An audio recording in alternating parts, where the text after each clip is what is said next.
Hey everybody, what's up? It's Caden here, and it is day 70 of the Daily Playbook course. And when I started this course, I just made a commitment that I was going to do the 90 days in this playbook with all of you out there so that we could connect more. And I've been overwhelmed by all the response, the messages, the opportunities that came. I never even anticipated that I'd be on like the news talking about this book, and I'd find myself in so many cool like podcasts and blogs and all kinds of really cool stuff. So I just really want to encourage you guys to just follow your heart. If you're feeling called to do something, if you're feeling called to give something, just do it. It's so worth it. Like, I didn't come into this thinking anything would come my way. I just was thinking, like, how can I give value to everybody during a time where people are really struggling? And I'm so glad that we've been able to connect. And if you've caught just a few of these videos, thank you for watching. If you're just tuning in for the first time on day 70, that's awesome too. You can always go back and watch the other old episodes of the IGTV. And I'm just really excited. You know, we have 20 more days to go to get to 90. So let's dive into it. Let's finish strong and let's support each other. The quote of the day is, "When you fear failure, you taste the same rotten fruit you are trying to avoid. Throw that rotten thought out and pick a new, better tasting experience for yourself." And that's a quote I wrote, and it's just so funny that that would come today. Because today I threw out 2 avocados that had rotten. Like, they went kind of black on the inside, and I was really bummed out.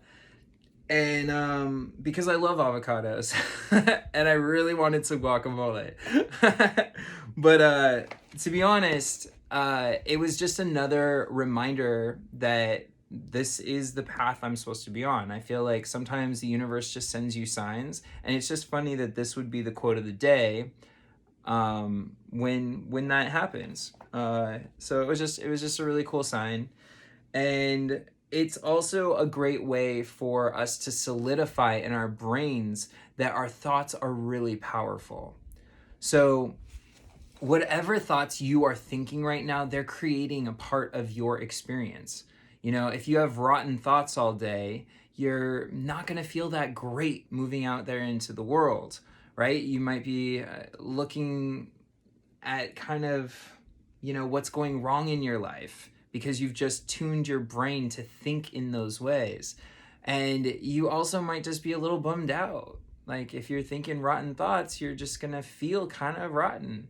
But if you think high vibrational thoughts, if you think thoughts that uplift and inspire you, you might hold yourself with a little bit more confidence. You might be more apt to start a conversation with someone, even online or out when you're getting coffee, or you never know. So you want to make sure that you're thinking really positive things about yourself, because that's what people are going to experience. That's what you're going to radiate out into the world.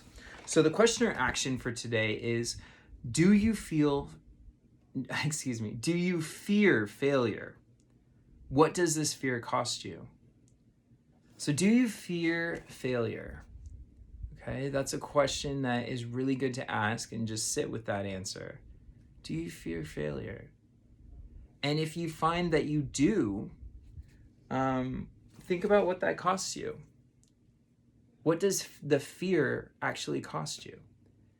I mean, it definitely takes some of your time, takes some of your energy, and maybe it holds you back.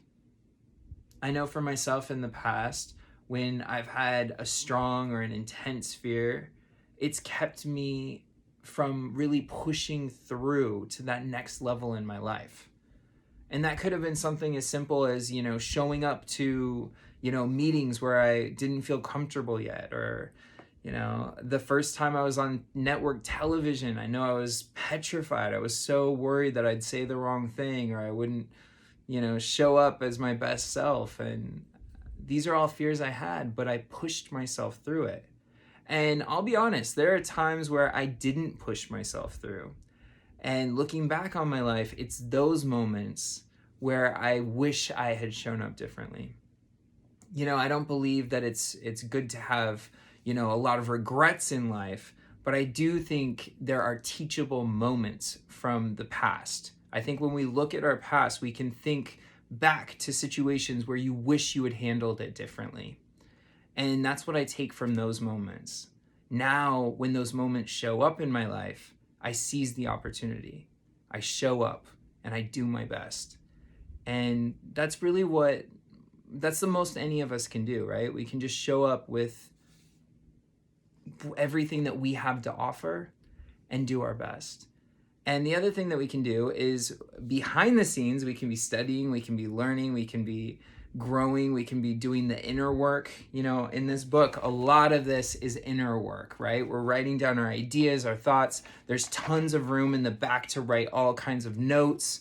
I put post-it notes and all kinds of messages and stuff. And when I take courses, I write down. When I do audiobooks or when I'm reading, I write down my favorite parts of the books. And this is all ways to bring in knowledge. Because as we bring in knowledge and we bring in all this goodness into our lives, we're able to share that with others.